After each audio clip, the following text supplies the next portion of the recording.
One decision, one accusation, one headline. Sometimes that's all it takes for the world to believe they know your story.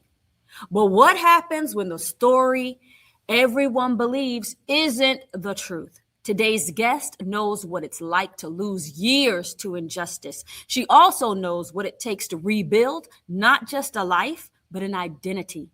Today isn't simply about surviving one of life's darkest chapters. It's about reclaiming your voice, rewriting your future, and refusing to let the past become your permanent introduction. Welcome to PlanetRoq.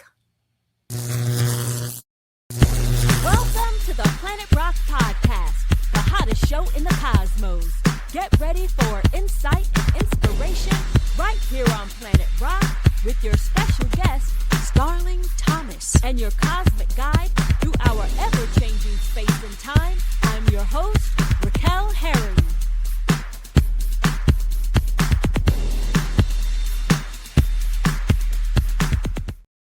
Welcome to PlanetRoq, the hottest show in the cosmos. I'm Raquel Herring, your guide on this wild ride called life. Here on PlanetRoq, we believe the best conversations don't simply entertain, they transform. This is where culture meets purpose, success meets substance, and extraordinary people share lessons that help all of us grow, lead, and live with intention. Listen to PlanetRoq on envision-radio.com Thursdays at 12 noon Eastern Time.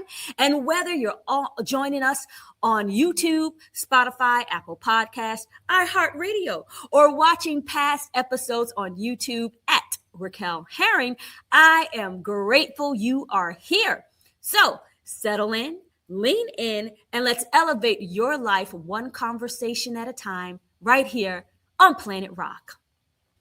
Family, today's guest is living proof that some of life's most painful chapters don't have to become the title of your story. Starling Thomas is a writer, director, brand strategist, and founder of Soulture, a multimedia production company that uses storytelling to challenge assumptions, inspire healing, and drive meaningful change. After being wrongfully incarcerated and later exonerated on appeal, she chose not to let that experience define her. Instead, she transformed it into purpose, creating films, writing stories, and advocating for justice in ways that invite people to think differently about truth, redemption, and the power of owning your own narrative. Starling, welcome to PlanetRoq. Thank you. That was an amazing intro. I think that's the best one I've ever had. So thank you. I'm happy to hear that. Well, thank you so much for coming on the show. When I heard your story, I was like, what? And then I saw some videos, and then I was even more outraged. And, I'm excited to sit with you and talk today because in this climate we're in, people need to hear this. Because as we know, everyone incarcerated is not supposed to be there.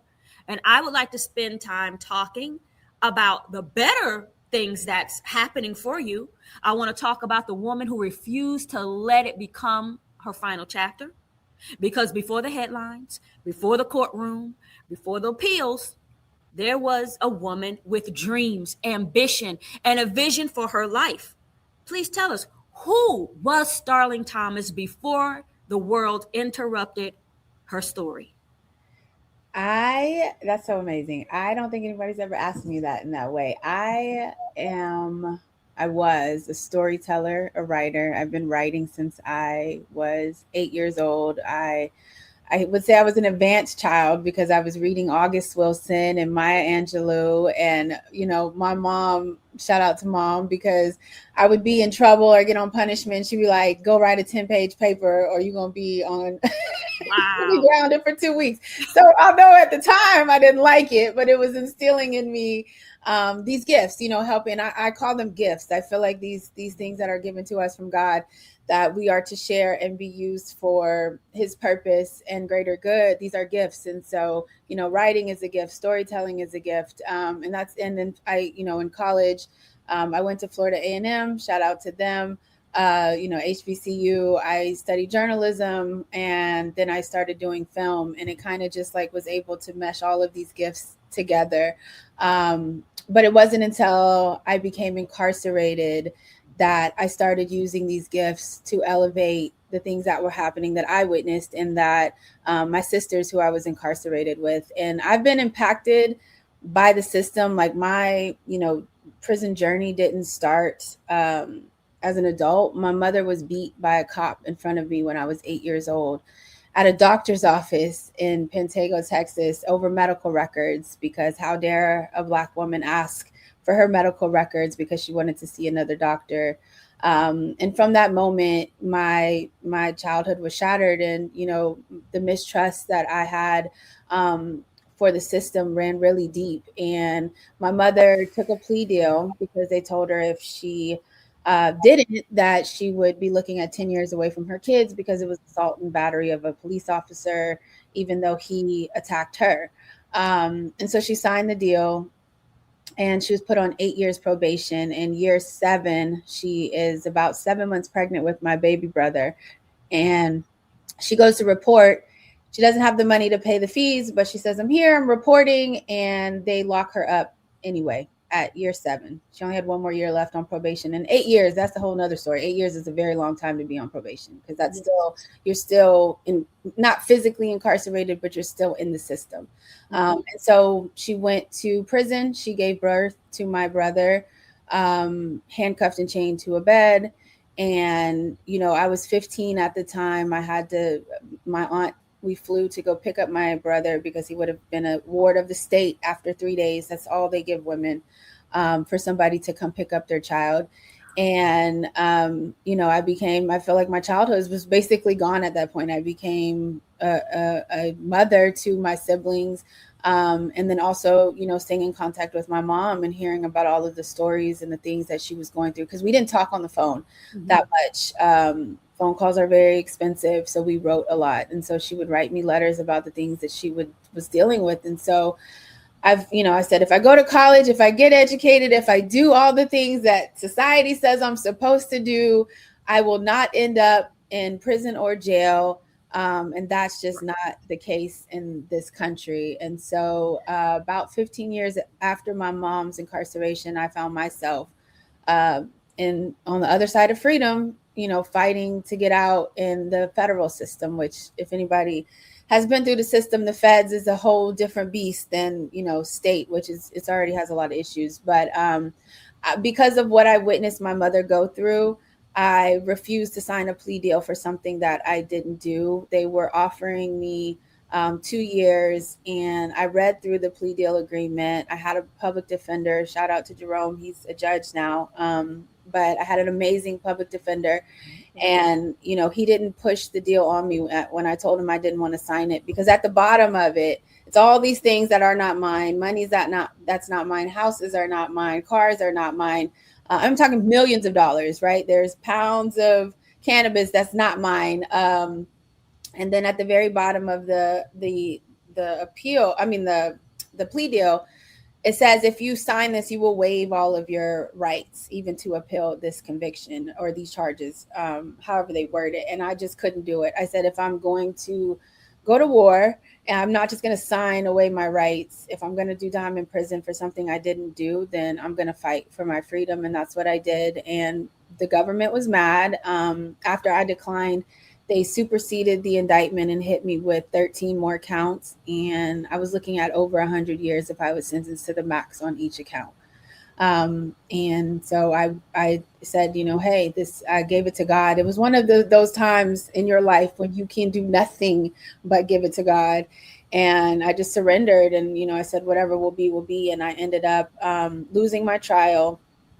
I think it was 11 counts that I was found guilty of. 2 they dismissed, and I was immediately taken from my life. I thought that if I had the opportunity, to turn myself in. If I had lost my trial, because everyone else that was on the case had the opportunity to turn themselves in. And so I thought, I wasn't a flight risk. I'd already been on pretrial doing all of the things that they were requiring me to do.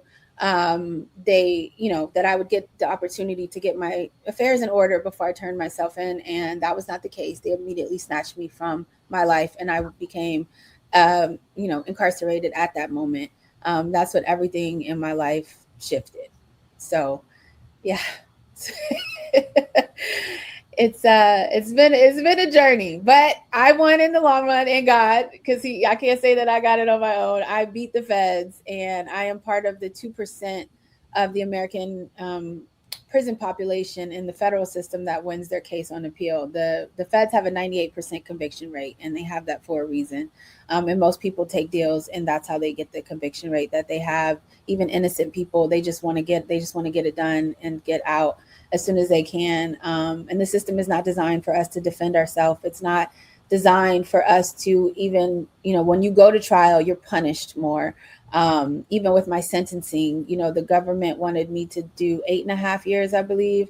They ended up sentencing me to 3.5 years. And during that time, immediately my public defender at the time stayed on my case, which is a very rare thing. That's why I say that is a gift from God, because it's not typical that you have a public defender that cares and sees what's going on and wants to help you fight. And while we lost that trial, we won my appeal.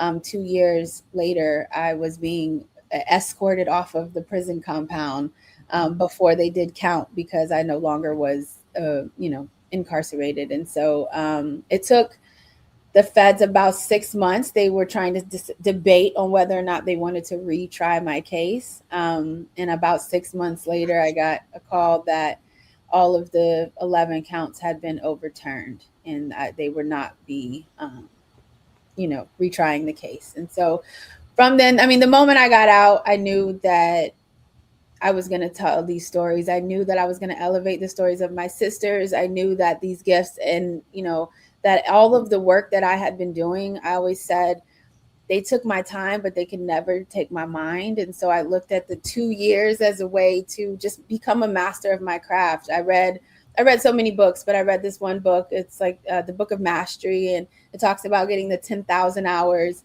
to become a master at something. And I looked at, my brain over here, overachiever, like, what can I do with these hours, this time that now I have no mortgage or rent to pay? I have no bills. I don't even get to choose what I get to wear every day, right? I'm told what to do every day, all day. So at least I can use my time and not let them take my mind. And while I was incarcerated, I wrote 6 feature scripts. I wrote 3 shorts, 2 books. So countless poems, and also taught so many classes to the women that were there on telling their story. I taught grant writing classes, all of the things. And we actually even published an anthology of about 10 incarcerated women's story while we were in prison. So I definitely did not sit idle. And when I got out of prison, a short script that I had wrote called Harvest, it won best screenplay in a film festival, and I was able to get a producer and shot that short film. And that was basically the kickoff to, I wouldn't say kickoff because I was already doing this before, but that was what got the movement into that space of filmmaking for me after incarceration. First, I have to apologize to the Lord, because after hearing your story, of course, I knew I was being very petty at the time. But now after hearing your story, I was being extremely petty. And I got to ask God to forgive me for being petty, one. And secondly, I am so sorry that this, you hear these stories. You hear stories like yours. And you're wondering, how can a people be so ugly and so cruel to another, to want to lock them up, one, treat them badly, take away their freedom, especially over something they did not do. And to put these type of charges, this happens so many times. And I think we just become so, like, I don't know if we become callous or we just feel like we can't do anything about it. We're, or just like there's no compassion. But it's so shocking to me that how many times, especially now, we are hearing stories like yours of people who have had all these charges put on them. And I asked my mom, like, about things. Did this just start? Like, is it just, has it gotten worse now? Or is it that we are now hearing it so much because of social media? And I think two ways. She's like, it's gotten worse, and because we're hearing it now on social media. But this has always been happening. We talk about this on the show Point of View that I do 7:30 on Afro TV every weeknight. And we talk about how this is historical. Mm-hmm. All the things, all the racism, all the hatred, the brutality, the callousness, all of it. This is historical. And yet so many people want to deny oh, yeah, you're just making up things. You're just, people are wrong. They did wrong things. But this is not true. Mm-hmm.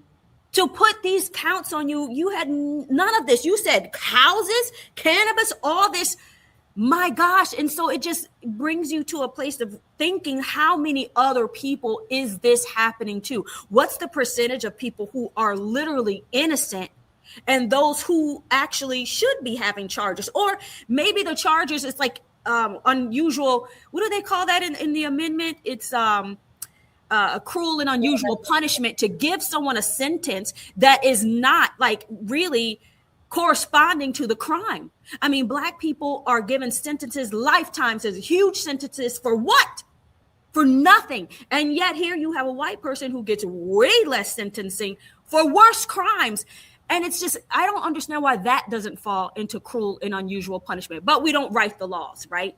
And this is part of the problem I think we're having as well. We are not participating in writing these laws or participating in literally being able to enforce them from a place of power, right?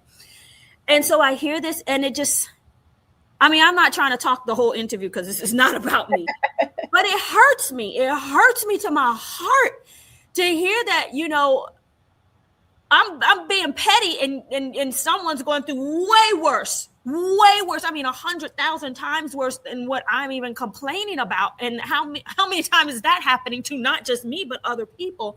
And you're literally having to survive. You're fighting for your life. You're fighting for your freedom in a system that should be designed to treat people fairly, but it just isn't. And all of you out there who claim that it is, you're wrong. And you should really be able to understand you're wrong. And just based on history that Black people didn't write at all, you're wrong. Mm-hmm. And for those who understand that it's not, that it isn't fair, well, thank you for at least understanding that it is not fair and it's not equitable. And it's sad that this is where we come to after all these years. Okay, I'm sorry. Now I'm off my soapbox. Well, there's. I want to just mention, for the critics out there, that there's an organization called Prison Policy Initiative, and they put out all of the numbers and the statistics. And I utilize these numbers because it can't be storytelling without the numbers. That's how you show the impact. And there has been a 700% increase in women's incarceration since the 1980s. 700% increase, and it's not going down. Oh my gosh. And also the way that poverty is also criminalized adds to that number as well. And there's a lot of misconceptions about women who are incarcerated. And folks I get a lot of these comments that say, oh, well, don't go to jail and this won't happen to you. And that's so ignorant to think that, because it's blatantly in our face every single day, the injustices that are happening from the Supreme Court all the way down. You see, women, people being beaten by police officers left and right. You see the whole ICE situation that's going on. My heart really goes out to them. I'm reading stories about children that are in these ICE camps, and the trauma that is going to come from this, and the trauma that comes from any kind of incarceration, whether it's a week or a year or 10 years, and it's not slowing down. And what we do know, according to the numbers, that Black women go to prison and jail 2 times more than white women. And it's another comment I get as well is, well, white women are in prison too. Yes, they are, and they do get incarcerated. But I guarantee you, when you're there, you see way more of women of color than you do white women. That's just, the system. And what I've really been able to do is take this trauma and take the horrors that we go through and put them in people's faces in a way that makes them uncomfortable, gives truth, and gives ownership of our voices. Because one thing that I saw before I got out of prison is that a lot of these networks and these shows that we see, it's really exploitation of this particular population of people, and they put them in front of a camera and they feed off of it. I think one of the ones I saw that really disturbed me was Jailbirds. It's a show that came out, and it was actually inside the facilities with people, and it was like kind of like funny and haha, and like, oh, this, like, and there's nothing funny about being incarcerated. So one of the biggest things that I do is give ownership to the voices that and the stories that I tell.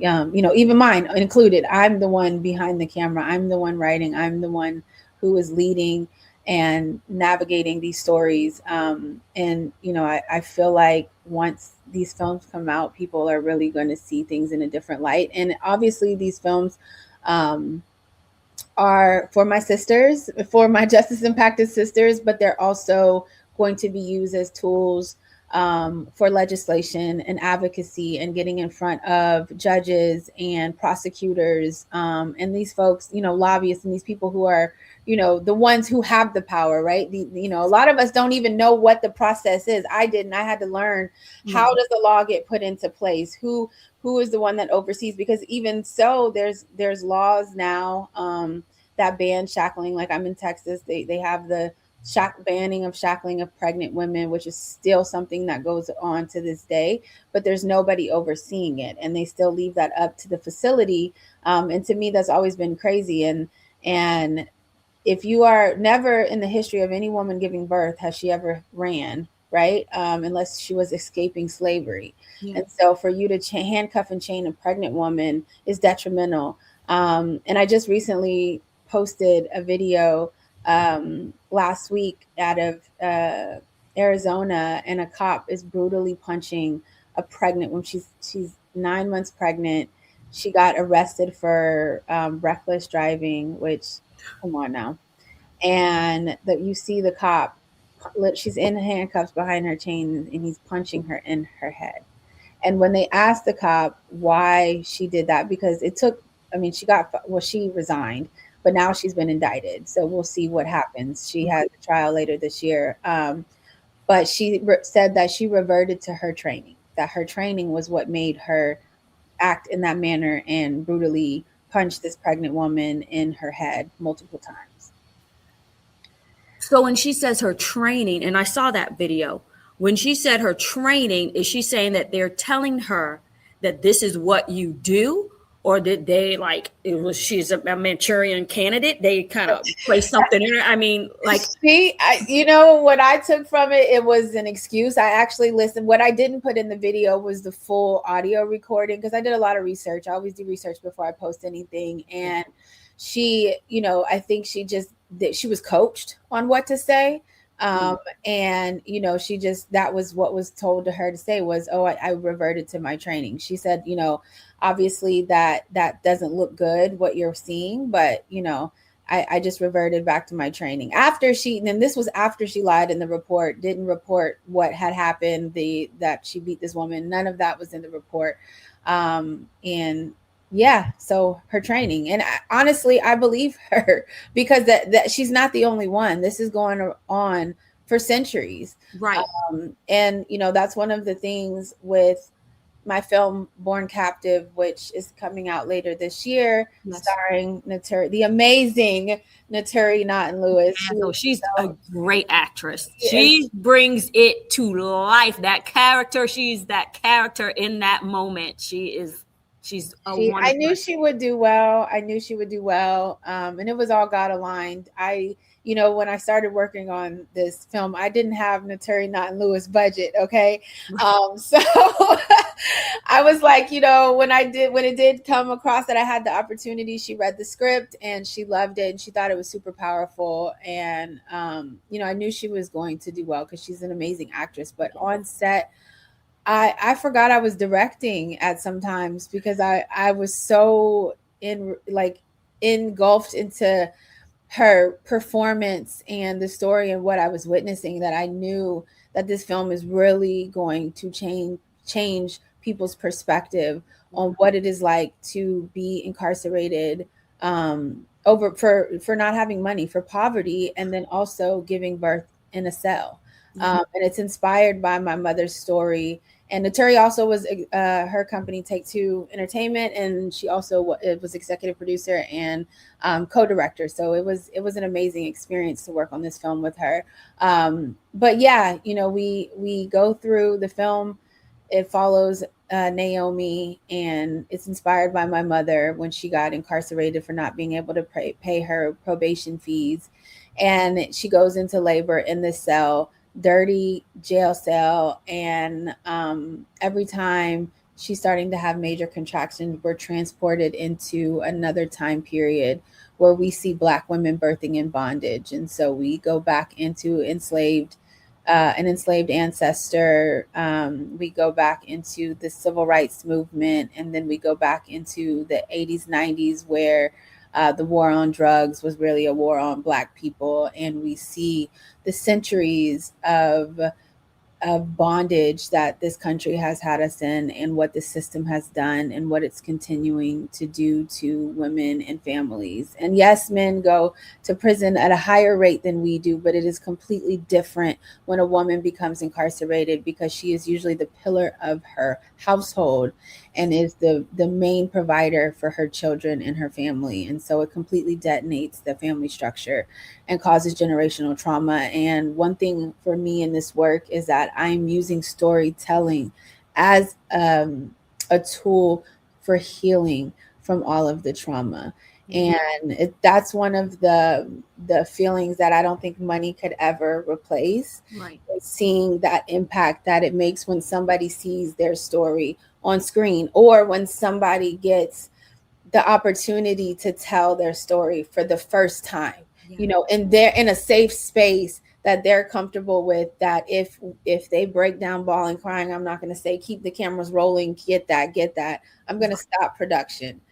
And we're going to make sure that you have the mental health care and some, on set that can deal with those kind of things. And that was a learning lesson for me, because I was dealing with that, helping. But then as my career grew, I learned that there are people that have these positions that, that on set mental health coordinators, and, to have that during production. But I think I'm really excited for this film to come out. I really do feel like people are going to be amazed at, they're going to be uncomfortable, but it's going to make you want to do something. You're going to want to take action because you've just witnessed a woman bring life in captivity. Yeah. And that's something that I don't think I've ever seen in a film before. My gosh. What does it look like to do something? So in regards to birthing behind bars, there's two legislative pieces that are getting ready to go up. And again, I'm learning all of this. So I know that you can actually go to my website, borncaptive.org. I have all of the information. I'm working with two people two organizations, I should say, that are helping to get bills passed. And so we're saying, there's alternatives to incarceration for pregnant women, right? If there are charges that come, if if that is the case, then we need to look at how can they be on home confinement or house arrest or in something like that, so that they can still stay home, have their baby, have time to get their baby to a family member or whomever. If jail or prison has to be the absolute en route for whatever their charges are. And then also, what does dignity for incarcerated women look like? So making sure that we hold these institutions accountable to these laws once they're passed, and saying, you cannot treat incarcerated people as animals, as subjects, and I think also, and this is the change I haven't figured out how to do yet, but the training, as that officer said, her training, we need to address that. We need to look at the training across the country in jails and prisons, law enforcement, because they're being trained to treat incarcerated people as less than human. And who did they used to consider as less than human? Black people. So, I think it starts there. And these are systemic changes. Right now, my thing is I was raising money for the film, right? That I'm an artist. That's how I give back and share. And, that's my call to action. This is what I can do. And, I feel like once the film is out, then the call to actions will change based on whatever legislation is getting ready to, go up. And that's what we'll say, hey, go to the website, sign the petition, or even I'm also working with other women to just have this storytelling bank of women who've gone through this, because there's thousands and thousands and thousands and thousands of women who have stories like this. Either they were pregnant and treated horribly, or they literally had their baby in a cell. And we don't hear about these stories until they sue the institution, right? So there's so many that we don't even know about. So many women have their power stripped from them, where they don't know what to do when they get out. We're in survival mode because we're just trying to make ends meet, and survive and not go back to prison or jail. And it's really hard when, this capitalistic society that we live in criminalizes poverty and surviving. Yeah. You talked about truth and the things that, naysayers or people, I would say that, they serve somebody different. And they come, oh, well, you should be in jail anyway, or don't go. It's something about the truth that people just hate. And we know who that is, who hates the truth more than anybody. He's the father of lies.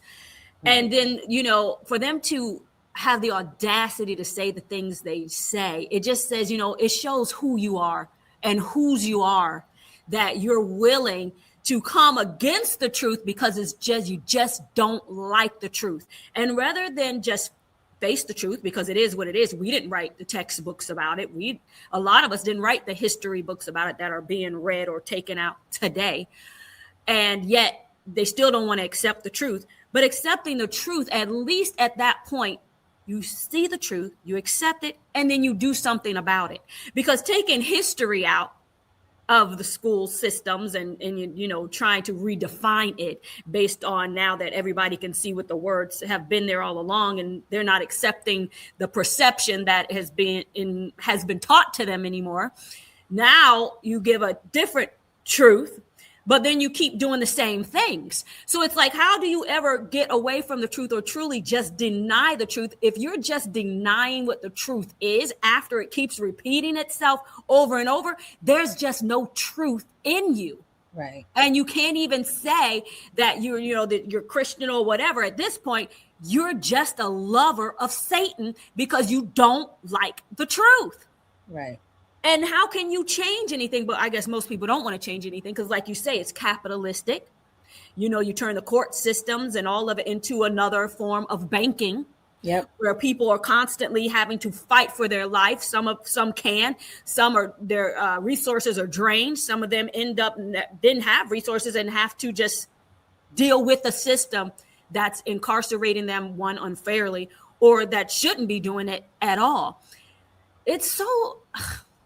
There really are no words. I mean, there's really no words, but I'm happy to see that, you're doing something. You're bringing the stories out because people have to hear it, because there are some people that are willing to accept the truth. They just haven't really seen it the way they need to see it to impact them, right? Because everyone reaches someone differently.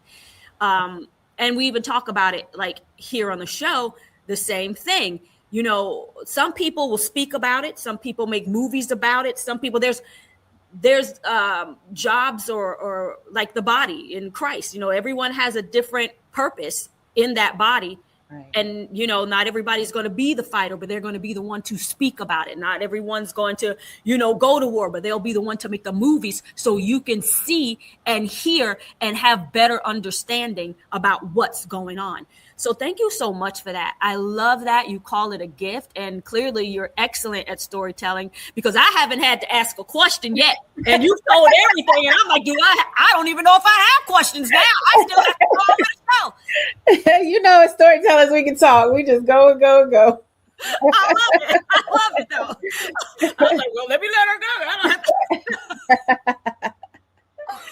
I love this. I want to talk about you, but I have to say back at Naturi again. Oh my gosh. And I could just imagine you watching her, because I would be this. I mean, I can imagine being in a scene with her, and she's such a great actress. You're just like, and then, you know, you have a line that comes up and you've forgotten all about that because you're so captivated. Yeah. You're like, what's the line? Give me the line. I don't even know. I forgot I was supposed to be doing something. I'm watching her. She's amazing. Right. Yeah, that's how it was. I was like, oh, cut. Sorry. I can imagine. Oh my gosh. I want to ask you, leading up to being incarcerated, and then I want to move away from this and really like talk about other things, you know, just you in general. But leading up to this, how did it even get to this point that they were bringing charges?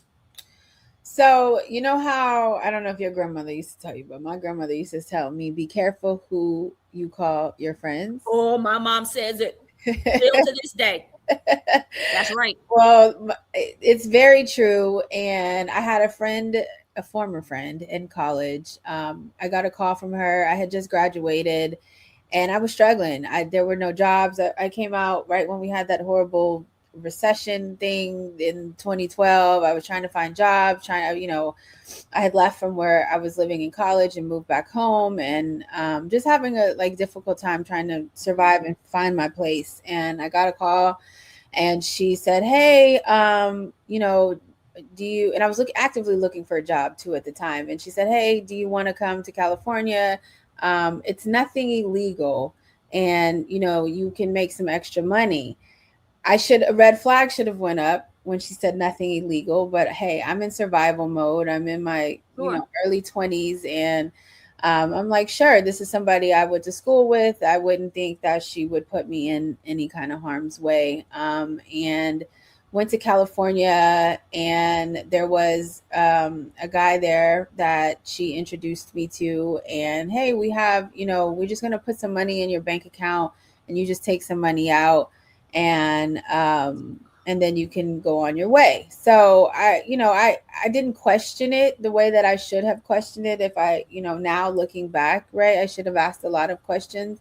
But I didn't think I was doing anything illegal because I was going into a bank. It was my bank account. I wasn't scamming. I wasn't doing fraud.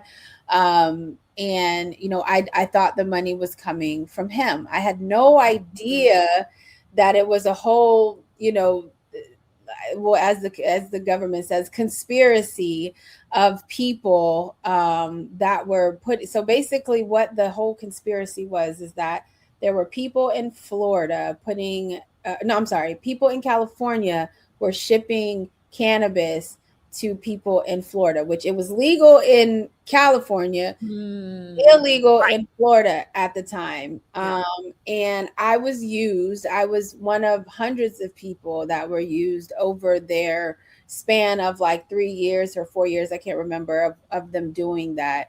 And so once I had no idea about this. I had moved, I think when the government called me, when the IRS called me, I think it had been 2 years later. I didn't live in the same state. I had gotten married. I didn't know what they were talking about. So he called me and said, hey, We have this, we're investigating these people.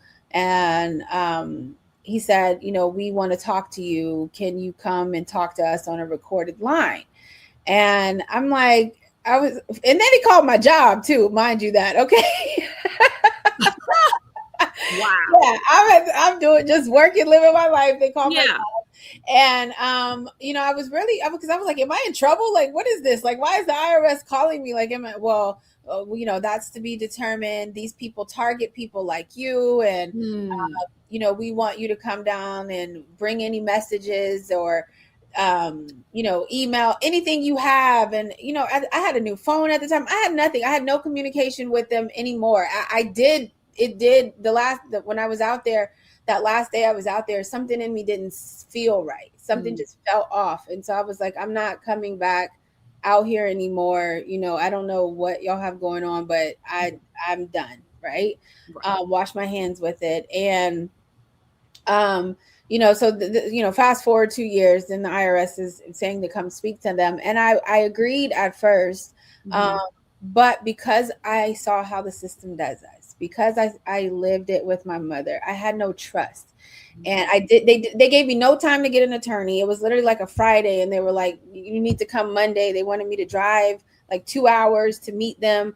It was just really weird. And I just didn't feel comfortable. And so when they called me on Monday and I said, hey, I'm not coming, I just don't feel comfortable. I would prefer to get an attorney. I heard them recording me while I was doing this call with them, that they didn't even tell me they were recording, but I heard the beeping sound in the background. And I said, I don't have anything to give y'all. I don't have emails and text messages. I don't have any of that. And it seems like you have the people that you want. So, I don't really know how much I can be of assistance. And I just don't feel comfortable coming to help. Coming to talk to you by myself. And so I think the IRS agent was on there. One of the DEA agents was on the call, and also the prosecutor of the case. And so they told me, well, you will see us again. And I said, well, what does that mean? And he said, well, you will see us again. And they got off the phone.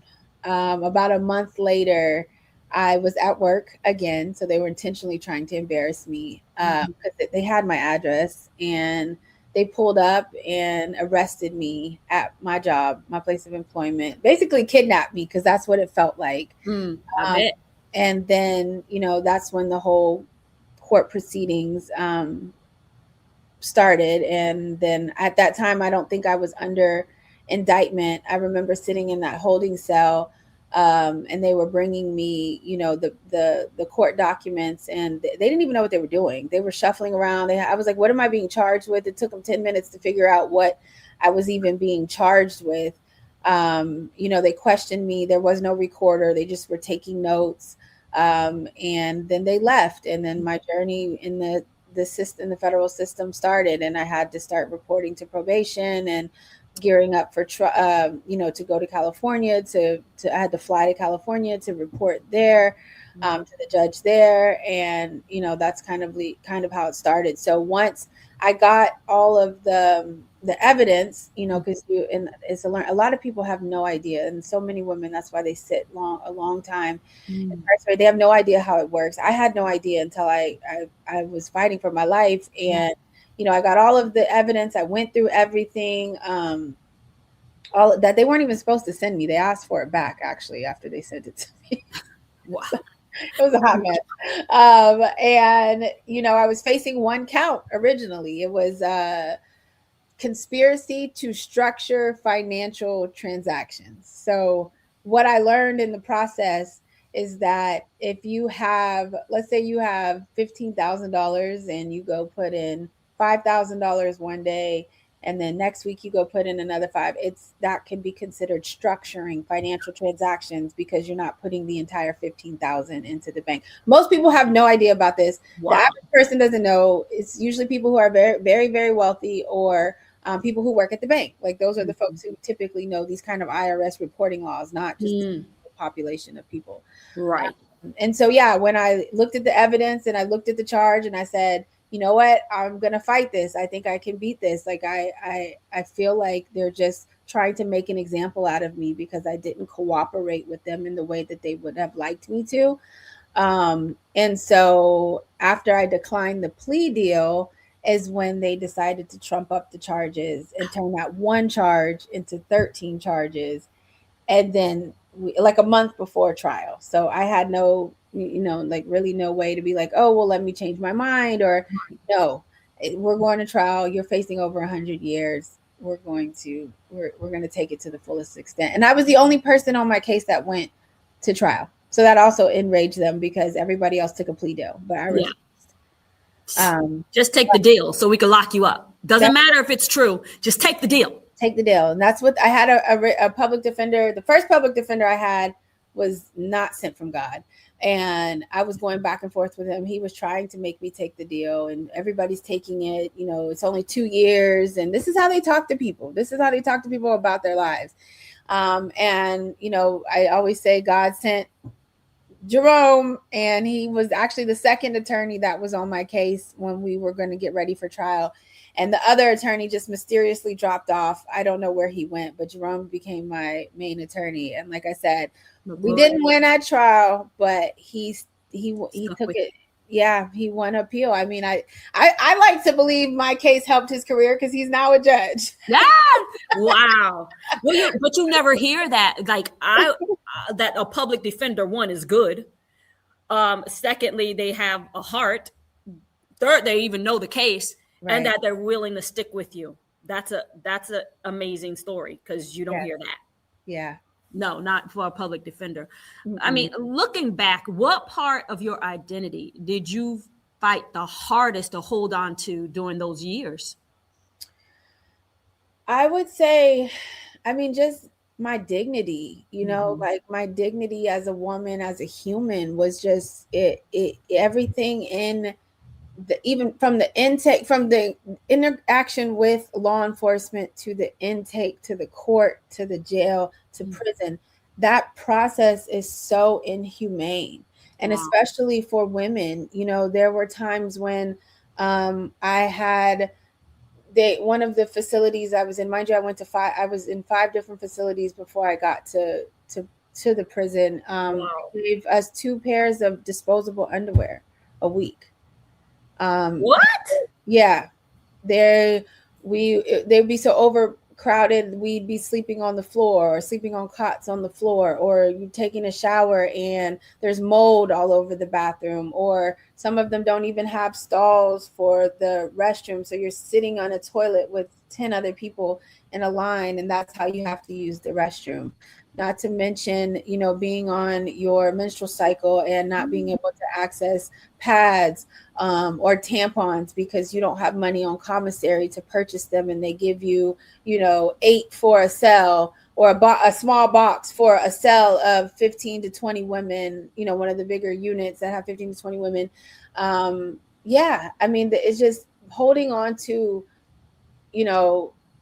my God, your humanity in these situations is really, really hard to do. And that's what I was fighting for every single day. Even once you get to prison, when you have visits, you get strip searched. I got strip searched all the time for no reason. And these guards, they're a lot of them are miserable themselves. And, I always look at it as they're incarcerated too, because you got to come here to work every single day. Mm-hmm. And they're overworked, underpaid. They don't have enough staff to support the population of incarcerated people. Yeah. And just being talked to like inmate this and inmate that, and, being yelled at or cursed at, or,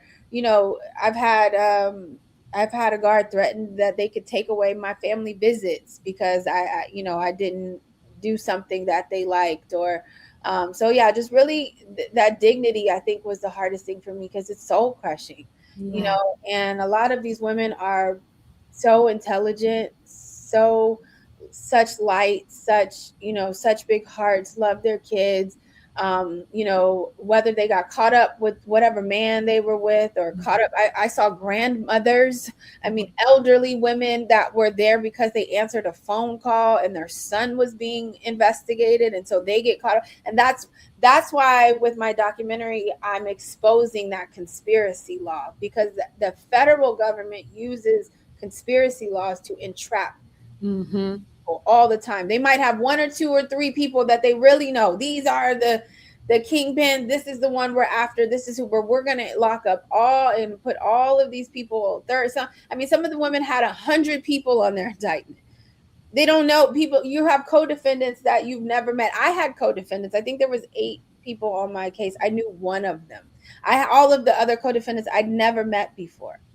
And they're using their testimony and what they're saying in court against me. And I'd never met these people in my life. And so the federal government they have endless amounts of money to do whatever they need to do to get a conviction. And that is what they will do, especially if they're trying to make you an example. And so, I feel like that experience, although I would have never wanted to go there, God allowed me to see that and witness that and go through that because of, what I witnessed from my mother. She didn't have a voice, in the 90s.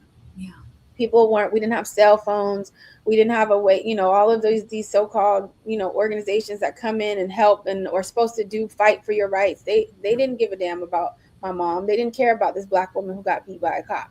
So that's why she took the deal. So I feel like I was able to give voice to that. I knew once I was going to, I said, when I get out of this, I'm going to use my voice to elevate the stories, because people need to know what's going on. Yeah. People need to understand that just because a woman is incarcerated doesn't mean she's a horrible person. It doesn't mean, a lot of us are domestic violence survivors. I've seen women who fought back and they ended up going to prison, or ended up fighting back, killing their abuser, and they end up in prison. I've seen, one of the women in my feature documentary, Black Butterflies, she was 23. Her boyfriend was selling drugs. She was 23 years old. A lot of young Black women, date drug dealers and think, hey, I'm not touching it. I don't see it, so it's not going to touch me. They gave her more time than him. They sentenced her to 45 years. She ended up getting, by the grace of God, getting clemency from, of all people, Trump in 2020, and was released from prison. But her sentence was 45 years, and she did, I think, 11 or 13. I don't even want to knock off the time that she did, but she did over a decade because her boyfriend was selling drugs. So these are the things that those kind of stories are what people need to see. It's the humanizing of it, because that's the biggest thing for us as women, is holding on to that dignity. Yeah. When you've been sitting in solitary confinement for 4, 5, 6 days, solitary confinement should be outlawed. It's not anything that any human being should be in. And then you're putting pregnant women in solitary confinement because you're keeping them away from the general population because you think that it makes it safe, but it doesn't make it safe. You're harming the mother and the child. And then these systems are not designed. They don't have health care. I saw women who their extra meal was a peanut butter jelly sandwich and a thing of milk. That was their extra meal, and they were big and pregnant. And then if you have no support, thank God I had family support. My dad came to see me all the time. I had, money on my books, what I budgeted, I wasn't balling out, but I made it work. But majority of women don't have that. And then a lot of times, you look at these visitation rooms for men lined up, grandmother, mama, baby mama, wife, everybody is coming to see them. Women, it's crickets. You might have a few folks that come in and bring their kids every now and again, but they're also putting the families, they're making it harder for families who don't have money, because they're they're shipping women all across the state. Like one, I might be from Texas, but I'm locked up in Connecticut, or I'm over here in Alabama. And so it's hard for caretakers to be able to bring their children to see their mom. And then in the visiting rooms, how do I tell my 4-year-old child that you can't come with mommy, that you got to go? Mommy has to go. You can't see me. Yeah. So, I'll see you at the next visit, or I'll see you on the I'll talk to you on the 15-minute video call that not all prisons or jails have. And then you're limited to how many minutes you have on your phone every month. Like I only have 300 minutes. How do I raise my child? How do I talk to my child about their day? And you know what I mean? So it's all of these things that I feel like is the dignity of trying to hold on to that dignity. It seems like that's the goal of the system, to one, dehumanize you and to make you look like you are such this threat to society. You're this horrible person that deserves no good. You have no good in you, which is, clearly the other way around here. And they want to make other people feel this way because perhaps not to see it, not to, if it happens to them, to not, be aware. Why do you think they need to dehumanize people so much?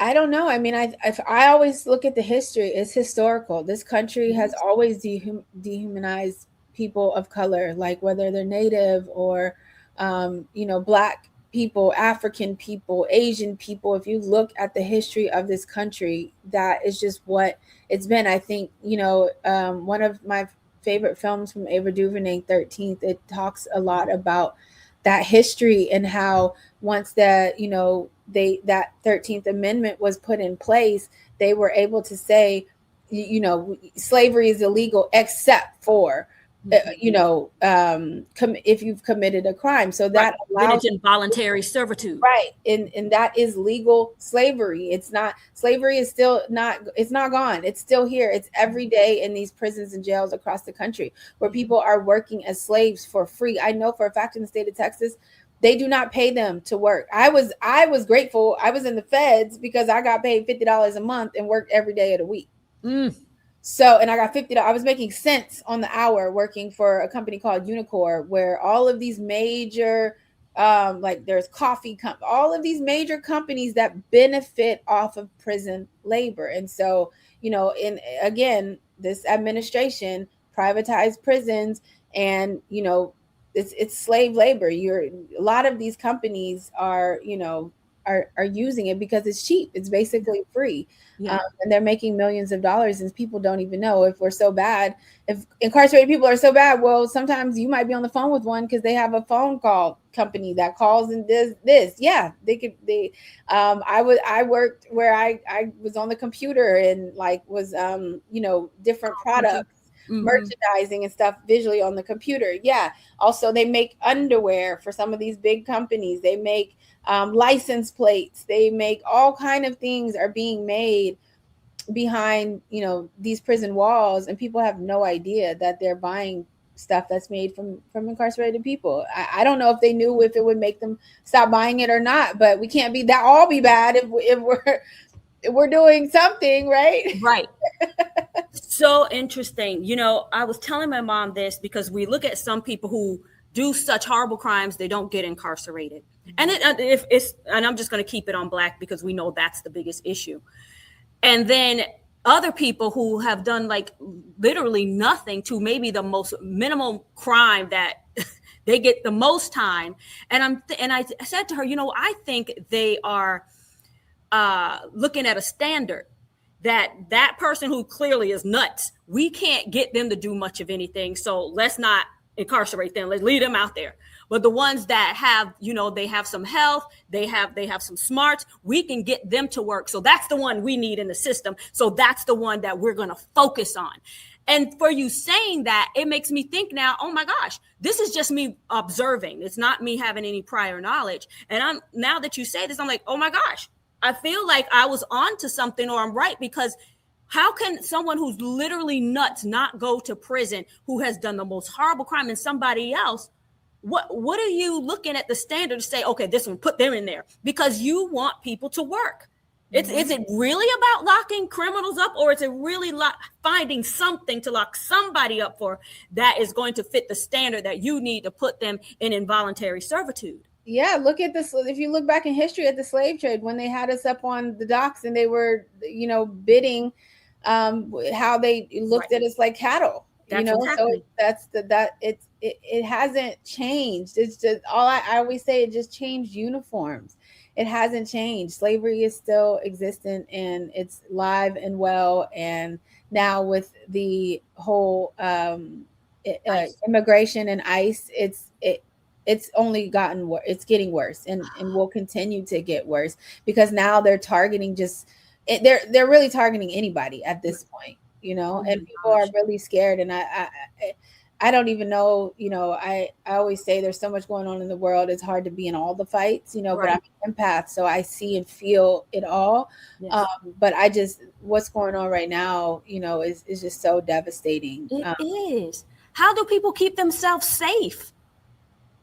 It's hard. God, you better Psalms 91, because I honestly don't know. It's one of those things. I have a lot of PTSD. I'm sure. What I've witnessed, and, been in therapy, and, me telling stories is also healing for me as well. But I still, feel like sometimes if I hear keys jingle too loud, or if something slams loud, or I don't like standing in lines, because I had to stand in line to take a shower, to wash my clothes, to do all these things. So I honestly don't know. I wish I had the answer to tell you how to be safe, or even tell my children how to be safe. But it's really, really hard to explain. You just have to try to do your best, and, teach your kids how to, especially Black kids, how to interact with cops. You look at my mom, she's educated. She doesn't come from the hood, or whatever these societal, the stigma that they put on Black people. She didn't fit into that box. She, talks very well. She has a master's degree. She still ended up going to prison. So it's really hard to say, how to keep each other safe. To me, it's one of those things. It's a collective fight. Like, we have to get together. We have to collectively, work as like the Black Panthers did, as our ancestors did, to come together and make sure everybody is fed. And, because a lot of things are poverty, petty crimes. I don't know if you heard about the little boy, the 1-month-old baby that was shot by the cop over diapers, that I don't even think they proved that she stole. She had a receipt. Yeah. There you go. So we got unbelievable. We're over. We have to wrap it. Okay. I could honestly just listen to you all day, because it's such profound and necessary information that people need to hear, these experiences.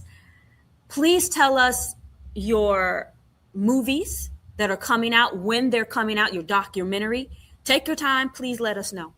So Born Captive will officially be done at the end of this month, but we are going to go in a festival run. So we're hoping that it will premiere, God says the same, as Sundance in January.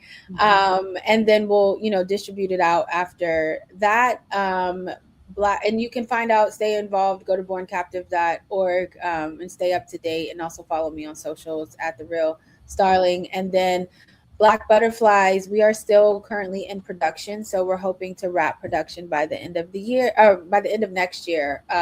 We're still actively fundraising.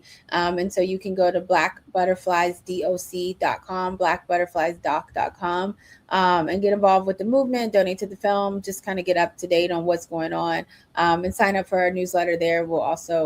We'll keep you updated, but that will also go into the festival circuit, and then we'll release it. I will be having Born Captive screenings coming up.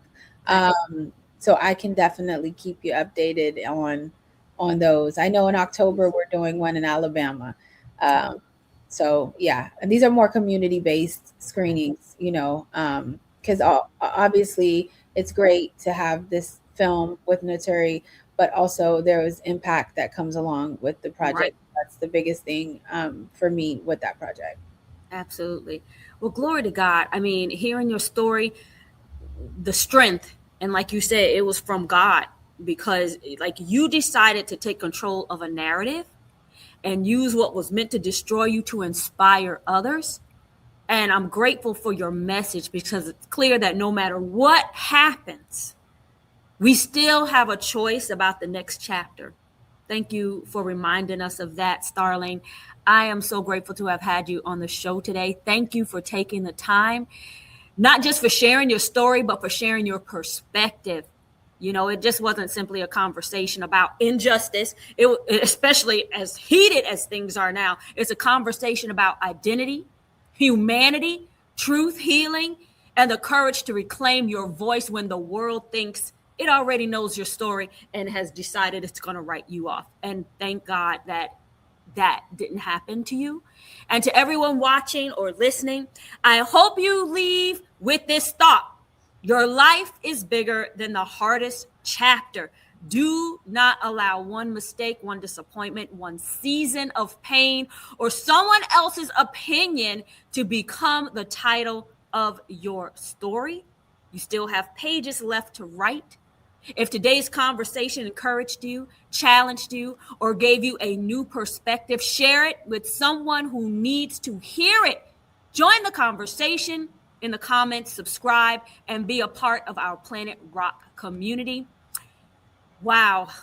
You can catch every episode on YouTube at Raquel Herring and listen wherever you enjoy podcasts, including Spotify, Apple Podcasts, and iHeartRadio. Starling, thank you so much again. Thank you for having me. This has been amazing. Thank you. I appreciate you being here and telling a story. I didn't have to say much.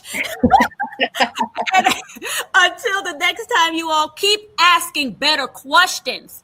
Do not let this world steal the truth from you, because that's what it's trying to do. Keep choosing the truth over assumptions. Keep writing a story that reflects your purpose.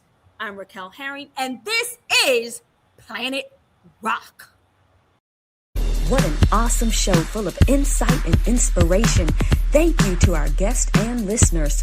Look forward to hearing us next week on envision-radio.com at 12 noon, right here on PlanetRoq.